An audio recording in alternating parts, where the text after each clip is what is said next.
I think one of the neatest things that I have found is that I thought I was going into the classroom to teach. Mhm. What I found was that I was actually going into the classroom to learn. There is just as much for me to learn in that classroom as there is for me to teach. And so it is incredible. You're listening to the Growth Edge Leadership Podcast, where leaders sharpen their edge and elevate their impact. Let's grow together. Well, hello, and welcome to another episode of the Growth Edge Leadership Podcast. I am your host, Laurie Baedke, and I've been looking forward to today's conversation for a while. I am joined by a colleague, Andrew Wade. Andrew and I met a handful or more of years ago through a national leadership development program, and I've just admired him from afar. We've unfortunately never had the pleasure to meet in person, but sometimes when you get to interact with colleagues and you can tell that they are extraordinary leaders and you can tell that they're your people. Andrew definitely checks that box. He is the CEO of OrthoSC, Ortho South Carolina. He is a triple board certified healthcare executive and has an MBA and a doctorate in healthcare administration. He is just a phenomenal human being, but I'll let you fill in the blanks. Andrew, welcome. Offer a little bit of color commentary and introducing yourself to the listener before we dig in. Yeah. Well, thank you so much for having me. It's a lot of really, really kind words. I'm Andrew. I've been in the orthopedic practice management leadership space. I guess I'm going to 17 years now, and I have no idea how that happened. It feels like I just showed up at a practice in the community that I was a part of a year or two ago. Worked in a lot of different roles and I've been fortunate to get to serve in a lot of different ways over time. I think the big summary of who I am is just a guy who enjoys helping move things forward. And I've had the opportunity to do that in a lot of different ways and in a ways that serve my community here locally at home, but also regionally and nationally through different organizations. And so I think my story is one of being given opportunities and being willing to step through the door and see where they go. And it's just been a really, really neat ride. And I think hopefully looking forward to quite a few more years of getting to do the same and hopefully bringing some more people along the way in the process too. Yeah. Oh, that's fantastic. And I think that one of the things that has always been admirable to me, it's evident that you are a lifelong learner. It's something that is, you and I share that. But when you think about that and the way that it has shaped your leadership over time, what strikes you or what would you share about your formation as a leader today and as you go forward as it pertains to your passion for learning and your curiosity? Yeah, yeah. So I think one of the fascinating things about learning is that it's an opportunity is really what it is, right? The world never stays still. It's always changing, always evolving. And so there's always something else to figure out. I was joking with a team member earlier this morning that somewhere along the way, it's not going to be anytime soon, but I would really love to learn more about electric, HVAC, and plumbing. It feels like those are totally opposite of the space that I work in every day, but it's always fascinating whenever I need to change a light switch or something like that. It's just another area that I don't know a ton about. And so you look around you and there's just endless opportunities out there for figuring out why and how and what drives the world that's happening around us. And so for me, I think I've always been kind of bent that way, always just been sort of driven to not feel like I had arrived or not feel like I had figured enough out or made it anywhere. And somewhere along the way, I realized that it's really about enjoying the journey more than it is getting to some destination with a degree or credentials or a job or something like that. And the beautiful thing is the people that you get to meet along the way, the opportunities that you get to be a part of really meaningful, great work, and just the stuff that you get to be involved in. And in our space and the world that we work in, it's really cool. I mean, the work that we do matters. It's a part of communities that are jam full of people who they have a name, they have a story, or family members, sons, daughters. It's really easy to get lost in the aggregate when we think about society as a whole, but every person is an individual with a story and has meaning, people that care about them, people that they care about. And when you try to zero in, it's really neat that we get to be a part of their story and helping them live a better life, helping them have more access. Yeah. I think that that is so true. And you're touching on something that I hope we have time before we're done today to get to, which is just the humanity of leadership and that it is so relational. It's not transactional. And so much of it is what we learn from others, what we give to others. But let's stay on this topic of learning for just another moment because you've clearly learned a lot, learned about the profession, watched a lot of change, and also acquired credentials and degrees along that path. But I'm guessing that you probably also perhaps have left some things on the sideline. Is there something that you can think of that you've had to unlearn as you have advanced in your career or maybe ascended in leadership? Yeah, I think I'm forever having to unlearn. I don't know that I could tell you a single one thing. It feels like there's something new every day because the truth is like every new day is a new challenge, right? And every day that we wake up and come to work, come to whatever it is that we're doing with our time, the playbook that worked yesterday doesn't work quite the same as it did the day before, right? And so we have to, it's not necessarily that we completely wholesale throw everything away and start anew, but we have to continually iterate, continually evolve in the way we're approaching and thinking. And so I think even now, looking back to some of the things that were just gospel truth in my early bachelor's days, those thought processes, those techniques, those things are not necessarily reality anymore as the world is much more connected, much more global, much more widely dispersed in the way that it thinks and approaches problems. And so I think it's as much about learning as it is about being willing to rethink something that you assumed to be truth yesterday. Yeah. Well, because there are just limits to what we've been exposed to or what we've known before. And someone next to us, whether it diverse in any way, maybe a different generation, a different racial or ethnic upbringing, any of the ways that someone can be diverse to us can broaden our understanding. And we realize that perhaps we were limited and that there's just more to understand. And so I just think there is such a huge business case for curiosity and humility in all of our approaches in every single step of the journey to just have our ear to the ground and our eyes and mind open to think, what can someone share with me that I didn't know before that will make me better because of it? Yep. Agree 100%. Yeah, because healthcare is so dynamic and disrupted. When I think I'm about a decade farther into my career than you, but I say so often that the healthcare industry that I entered in the late 90s is night and day different from the one that we live in today. And that pace or velocity of change is only increasing. So the titles that exist in our world, the realities from a regulatory or a reimbursement or any perspective are changing all the time. And if we look ahead through the windshield, you know that they're going to change even more. The types of roles that we're going to be interdependent with or the skills that we're going to be valuing, some of them are going to be enduring, but many of them, we have to just be open-minded to think, what's it going to look like next? Because I don't have a crystal ball, do you? No, no, I don't think so. I think we have to keep looking at the data that's around us, right? I mean, we have to keep and maybe that's a part of the leadership and part of learning, right? Is it's being proactive and looking for. We may not have pristine clarity on what it is, but we can see the edges of the horizons, if you will. And the faster that we are able to begin at least quantifying a framework of what that might look like, the quicker that we can translate that into understanding and learning that then helps our organization prepare for what's coming next. Because it feels like it's only happened faster, certainly in the last decade, and I can't see anything that would indicate that it's going to slow down at this point. And so, that old adage about I think it was an old Charles quote, or at least it's attributed to him, right? It's not the strongest or the smartest that are the ones who survive and thrive. It's those who are most adaptive, most able Yes. to reinvent, change, think differently as new things evolve around us. Yeah.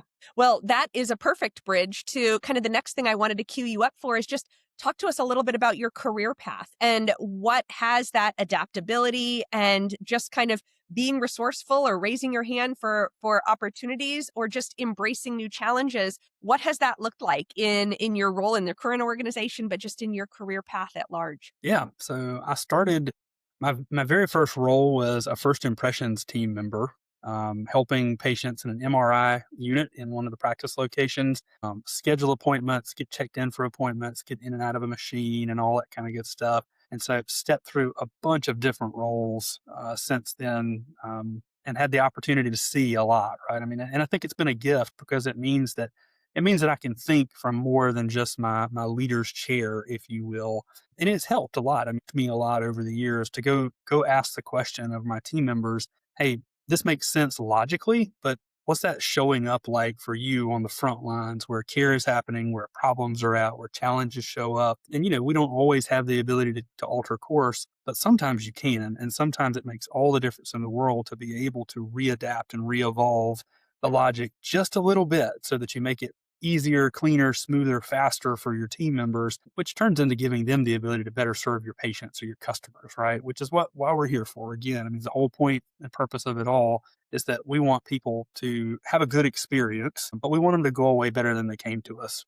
We want to be a part of helping people go back to what drives them, what they love about life. It's part of what's so neat about what we get to do. I think the thing that's pushed me to change is one, just opportunity, right? I grew up in I'm going to call it a unique time. I helped the first practice that I was a part of through its very first EHR transition. So there was a period of time where I was chasing paper charts around in preparation for the following day and helped move through the whole technology transition that happened with that. Still not sure that we've perfectly gotten that figured out yet. And I'm sure many of your listeners will commiserate from the healthcare space. In our paperless world, there is still more paper than I've ever seen. And that doesn't seem to have gone away either, nor have fax machines. But it's this constant push to look for a little more, right? The realization and the recognition that, hey, this is a cool thing that I get to be a part of, but I bet I could do a little bit more by learning a little bit more, exploring a little bit more, and just realizing that humans seem to be naturally driven to colonize, to tribalize, right? Yes. But the truth of the matter is like what plays out in a society around us at large is also true for organizations. And it's really easy if we're not careful to get siloed in our thinking and our working and our function in organizations. And the reality is patients don't see any of that. They see the one experience, right? They may touch a bunch of different players and people through the organization, but they see one experience. And so keeping people connected to the reality that we are all interdependent upon each other to be able to do what we do successfully at scale, at speed. And when we can think from that posture, and instead of thinking about how we protect the silo, thinking about how that we connect the organization and bring people together in the way that they think, the way that they work, the way that they move, the more everything around you moves faster, better, more efficient. And so I've just been pushed, and I guess my organization has not had the good sense to get rid of me yet. And I keep just working through different roles and trying new things. Yeah. That's awesome. So paint a picture just a little bit of the size and girth of your practice. You are in an independent orthopedic surgery Yep. practice. And Yep. so independent practices, private physician practices, not nearly as common as they have been historically, unfortunately, but it is still prevalent within your subspecialty. But talk a little bit about the growth of the organization over your tenure with it and what it looks like today from a complexity and a scope perspective. Yeah. So we started when I showed up around 2009 or so as what were three separate organizations who were serving a multi-county region up in the northeastern tip of South Carolina. Um, Came together in 2018 to form what is OrthoSC today. And so we are 5 locations working on our 6th to open this fall. A little over 450 team members across the organization. I think it's 34 physicians and I think 106 clinicians with an MPI, people who are treating patients across all the different types of clinicians that are a part of our team. And so we've grown a lot in response to a community that has grown a lot. And so, we have the good fortune to be in a space where there are a lot of people coming to the area. If you go look at Horry County and Georgetown County, kind of that northeastern beach front of South Carolina, it's a really rapidly growing area. So a lot of families, a lot of retirees, a lot of people who need care. And so I feel like we have been behind the 8 ball the whole time, just trying to keep up as people are coming to the area. We have 4 healthcare system partners in the community that are with us. They all have employed physicians groups as well. And so none of us can keep up. I mean, we are all running to be able to serve our community well, which is a great problem to have, right? I mean, it's a wonderful problem. And it keeps us in competition, which means that the community is always being leveled up in the service and the access that it's going to have because we're working to compete. The natural system around us is working the way that it's supposed to. And so, yeah. Yeah, that's amazing. So obviously, you have observed and at times led some really significant growth, market expansion, service lines. capital deployment. I mean, you say that you don't think that you were probably out in front of it. I'm sure it's felt like you're chasing to keep up. But on the other hand, my hunch is that you've probably been a lot more proactive and progressive than maybe you're giving yourself and the practice credit. But That's probably fair. yeah, all of that growth, how do you, or kind of collectively the practice at large, how do you balance growth with sustainability so that you and the entire team doesn't burn out? Because it can be really, really hard to constantly be keeping pace. It is totally dynamic tension. I think the concept of balance, to me, I don't know that I've found it yet, and I'm not sure that I'm going to find it. I really am starting to kind of veer towards it's more about giving the right attention to the right thing in the right moment than it is about seeking, 50% here, 50% there, or anything like that. That model doesn't seem to work, or at least I haven't figured out how to make it work yet. And so for me, it's really been about this. I think it flows to the entirety of our organization. It certainly flows to my leadership team, and then what I'm investing in them, hoping that they will do that for their team that they lead, is that we are first and foremost here to take care of our patients. That's why we exist. It's why we open our doors every day. And I tell people, if you stay in this organization, in this community long enough, you'll find yourself walking past people out in the community that you helped take care of. You may be like me and you never lay hands on a patient again, right? And I joke that the whole community is better off because I don't touch patients, but you had a hand, and it doesn't matter where that was. I mean, you might have been answering the phone or working on billing stuff or taking x-rays or doing surgery or whatever it is, but you had a hand in helping take care of that patient. So that's our North Star. But to do that well, we have to take care of our people too, right? And so it's trying to create a culture and an environment, not family. I always get nervous when people start calling their organizations families, but it is an organization that is respectful to our people, that's kind to our people, that understands that life happens, right? And that means that we work to pivot around people, not if, but when life shows up, you know? And so that doesn't mean that people stay forever. I joke with my team only half-heartedly, but I tell especially my leadership team, it's unlikely that you'll be able to stay here forever. You'll probably outgrow us. And I'm going to hide under my desk and cry for a little while when that day comes. But I'm also going to cheer for you because that means that you're taking the next step. It means that you're taking another move into hopefully a bigger, broader role. We're going to take the skills that you learned, keep growing, keep learning, keep advancing. And ultimately, it comes back again to that means that our patients in our community get better care, right? Yeah. And I'm not a karma guy, but thus far, that mentality seems to have really served our organization incredibly well in that, we've tried hard and are certainly a work in progress and will always be. We've continually found that people come, people go, but it's much more about thinking about the access to leadership, access to talent, access to operating intellect for our community than it is about trying to protect that silo here that is OrthoSC. And so it's been a fascinating thing to watch, but I would argue we've got an incredibly gifted team, an incredibly compassionate, caring team, and they show up to take care of our patients regardless of where they're doing that from. And it makes a difference in the community that we're a part of.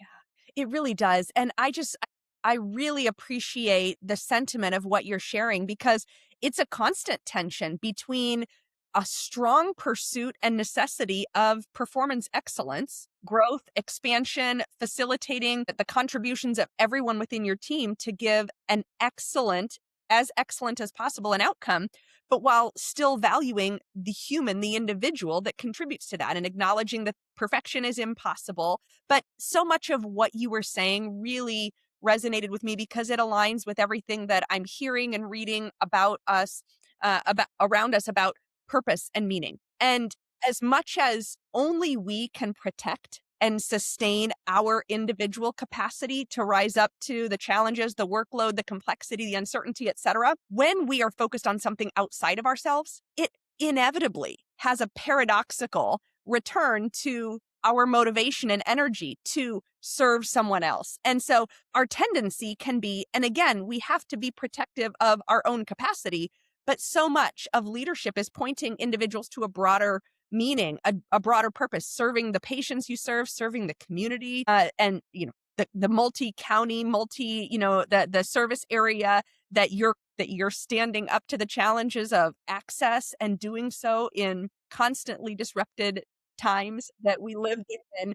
I just love that framing to kind of zoom out of yourself. What are like, does that resonate with what motivates you to lead in that way? It does. And I think there's two things that stand out in that. One, I think that for a long time, I believed that those two drivers were mutually exclusive. And I think I would have argued that, well, if the organization is going to be really hard nosed about the bottom line and the access and the metrics, that they're not going to be kind or healthy for people. Hmm. And I'm not even willing to say that we don't have seasons where we have veered too far into one or the other, right? But it really is about continuing that dynamic tension of pulling and steering and pulling and steering to keep it as close to center as you can. But honestly, that seems to be where you really find, I'm going to call it the magic combination, if you will, because the reality is like if we were call it too nice, all over generalization there, right? But if we were too nice as an organization, but we were ineffective at serving our patients, we wouldn't be here for very long, right? Yes. And in the exact same breath, if we were super focused on the outcome, super focused on the bottom line, and that's all we thought about to the expense of our people, we also wouldn't be here for very long because we wouldn't be able to keep the talent. We wouldn't be able to keep great team members. We would be in an environment that just chewed people up and spit them out. And that's not what we want to be. Yeah.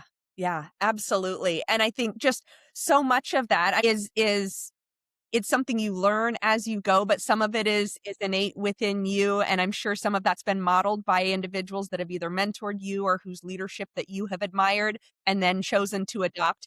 And definitely you have alluded to a strong mentorship developer tendency, both in your day job as a CEO, but of course we haven't even talked about the fact that as an academic, you are teaching secondary to your day job as well and really investing in developing the next generation of leaders, which I'm deeply passionate about as well. But when that is your mindset, so much of how we are formed and what we are learning, we're just naturally turning around and sharing with others. For sure.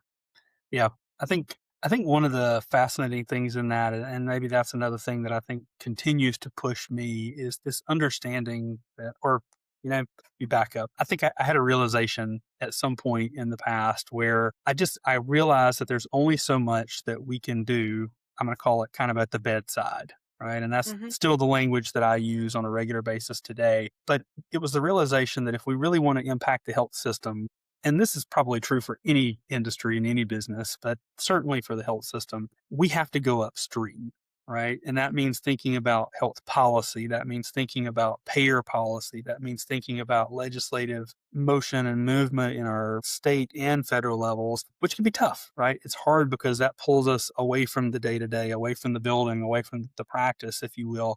But if we really want to create environments where that our people are armed with the resources that they need, the autonomy that they need, and the ability to make the decisions that are best for the community, we have to be thinking about that. And one of the things that really came out of that realization was that that also shows up for education as well, right? And so Hmm. that's what drove me toward the academic space, is this understanding that if we want a better healthcare system in the future, and that's a unique thing about the healthcare space, right? We all work in it today, but we're also going to be customers of it at some point too. And so it's not just a product or service that we produce for a little while and then retire and check out of. We need it. We need it to be strong and healthy longitudinally. If that is true, which I believe it is, then we must be adamant and intentional and invested into helping the next generation of leaders prepare, accelerate, grow, and be prepared for the challenges that are coming their way.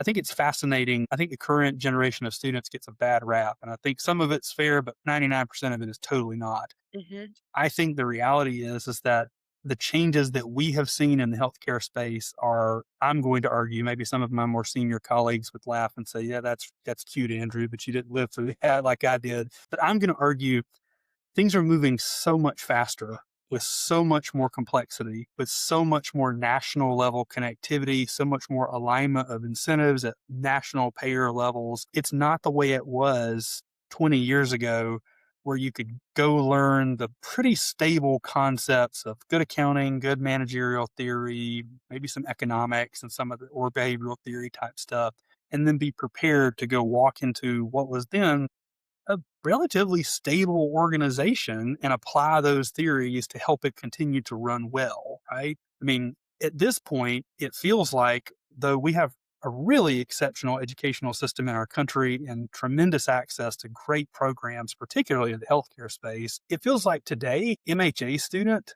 can get to their senior or final year of their program and already be seeing that some of the stuff that they learned in the early part of their program, maybe it's not gone, but it sure has seemed to have pivoted already, you know? And so good mentorship, good investment, good work on behalf of people who are practitioners, but also investing actively into helping the next generation can really just be a gasoline on the fire. It's an accelerant, is what it is, to help young leaders hit the ground running, be ready to step into the space actively and really pick up the baton and move it forward. Yeah. No, I wholly agree. And both in the formal academic space with when you're a practitioner, academic, adjunct faculty contributor, as I know that you are, but also as you're teaching in our professional associations and societies and academies, in those ways, that whole development of emerging leaders and the process or practice that I'm curious to get your perspective on as a CEO.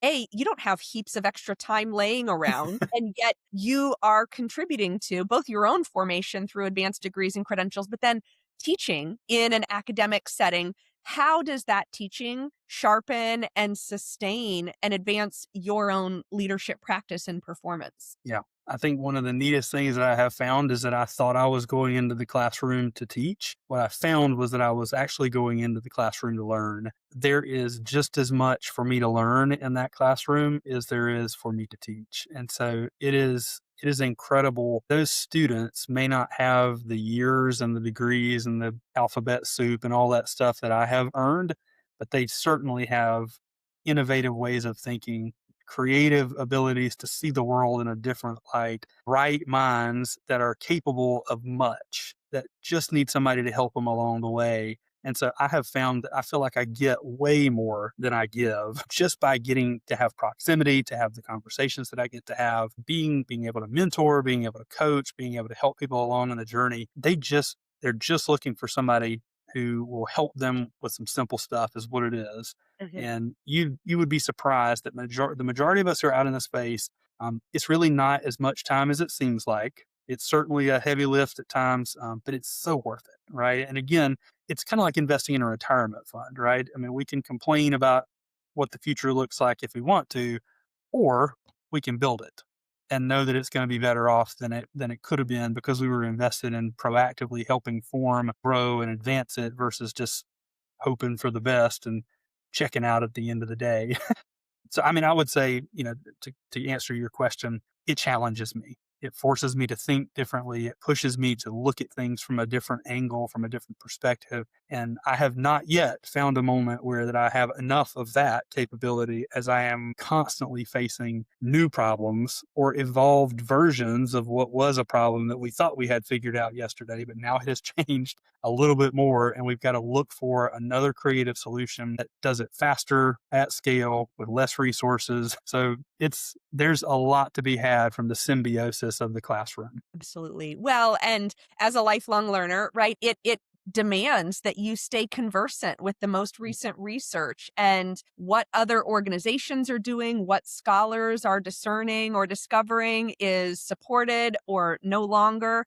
And so that ability to force yourself to stay out in front of what's actually going on in an evidence-based reality and then being able to bring that to your teaching. Not every academic does that, unfortunately, but when you are, it gives you so much more insight to bring back to your organization. And I don't know if you've ever gotten pushback. I'm guessing you report to a board of shareholder surgeons. And if they have ever challenged you on, Andrew, it's like you're pretty busy outside of our organization. Are you actually around and focusing?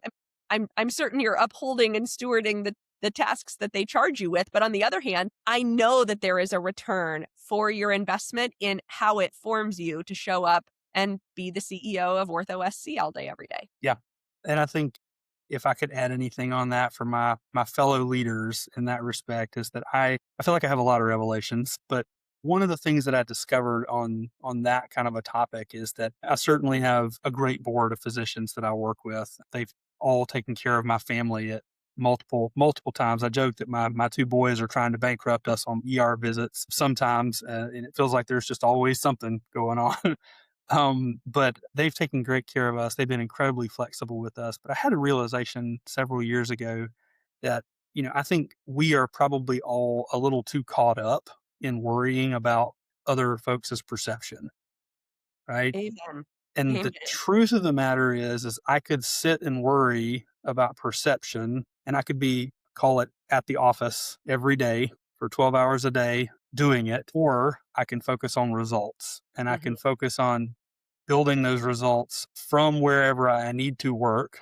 to produce them in whatever format that I need to do it to produce them, whenever I need to do it to produce them. The bottom line ultimately really comes down to, it's one thing to argue that you don't like the way that I produce the results, but it's a very different thing to have to question whether or not I produce the results. And if you're doing the production, if you're delivering the results, then I would push people to think, same way that I push students to think, right? It's the same stuff, but we're going to have to use it differently, apply it differently, think about it differently, because the world around us is moving, and work is the exact same way. It is so much less about time sitting in the chair in your office now, and it is so much more about how are you going to make sure that you are prepared to show up at your best capability, with the energy that you need to have, with the clarity of mind that you need to have to serve, support, and lead your team.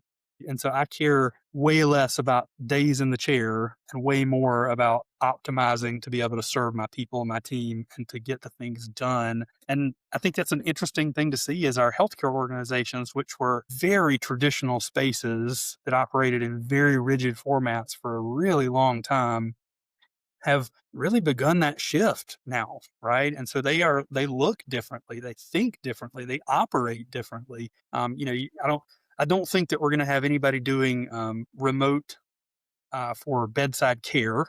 Although my nursing friends would all pipe up and say, "Well, wait a minute, what about you know telemonitoring and all that, which some of the innovative systems out there are using to help support their teams." And so that joke doesn't even work anymore. But the concept is, it's not just the thinking, right? It's everything around us is going to change, and we have to be thinking about how to reformat and rethink and redesign the way and the approach that we use to get to the same result, which is, again, how do we take care of our community? How do we take care of our patients? How do we show up and deliver the right service at the right place at the right time to the right person every Yeah. time? Yes. Well, and I think that that plays to two things. Importantly, it speaks to that generational dynamic that exists in our workforce and stereotypes or pre-impressions around, millennials, Gen Z. So much has been said. What we're saying about Gen Z right now has been equally applied and said about millennials before them, Xers before them. And we do have to be more open-minded to realize that there are emerging practices and technologies and processes that facilitate output in a different way than it's existed before. And so humility and curiosity and open-mindedness there equal to what you just described in terms of your being, in the office 12 hours a day, Monday through Friday. And similarly, when I think about what you've described about your leadership style, being a mentor, an educator, a developer, you are doing that within your organization, bench strength development and succession planning. So many leaders miss the reality that almost the most substantial leverage that we have is in developing and teaching and unlocking just a little bit more capacity in every single one of our leaders, helping them to have the tools, the confidence, the clarity to be able to do what they do better. And if you have 8 direct reports or if you have 28 direct reports, if you can unlock 5% more capacity this year in each of them, look at that leverage. And so that approach is difficult for so many leaders who have this, I have to manage this, meaning I could probably just do it. And so I appreciate so many of the things that you've just been sharing for those two reasons. Yeah, it's a unique space, right? And I think it lends itself to every organization's a little different. And so you got to know the organization that you're working in. My organization has been very gracious in letting me paint with kind of an open canvas and design it the way it needs to be designed. Not every organization can or does. So context matters, right? And I've always been a leader that if I need to micromanage you, we probably won't work well together, right? I'm a long rope, not going to stand over your shoulder, always available, always happy to take a phone call. But I trust my people and I work with really smart people. And so they can absolutely be trusted and they deliver and they show up and they do their thing. I think one of the other things that's fascinating in that is that in the vein of what you're talking about, I think a lot of it comes down to our own need as leaders to be cognizant of the fact that we are only in our role for a time, right? And that becomes a difficult thing. I guess maybe I don't read as much about it now, but I feel like there was a period of time a while back where I feel like I was reading a lot in the literature about people transitioning out of roles and just having this identity crisis when they transitioned out of the role. And I don't know that I could argue I've got that figured out. Certainly a work in progress, but I don't know that I would argue I'm there. But it's certainly something that remains front and center for my mind is that I don't want my organization to need me for every decision. I don't want my team to need me for every decision. I want them to have the operating intellect, the resources, the decision-making authority that if I'm stuck in a meeting or on a plane or doing whatever I'm doing, they know what they need to accomplish. They have what they need to accomplish it, and they can move the ball down the field. And it's also important from, again, if our goal is to serve our community well, and I get hit by a bus on the way home today, I want my team to keep on moving. I want the practice to open tomorrow morning like nothing ever happened. And so I've built and designed and will continue to build and design systems that help that longevity and that resiliency be front and center for what we do. I love that. Andrew, I don't think that I could close our conversation any better than that sentiment. So I thank you so much. I wish that we could talk for 2 more hours. I'm certain we could. But just thank you for joining me today for this conversation, for your generosity. And I continue to admire you and wish you all the best in your leadership pursuits. It's a pleasure. Thanks so much, Laurie. It's a pleasure to be a part of it. Thanks for listening to the Growth Edge Leadership Podcast. Until next time, stay curious, keep growing. I'm rooting for you.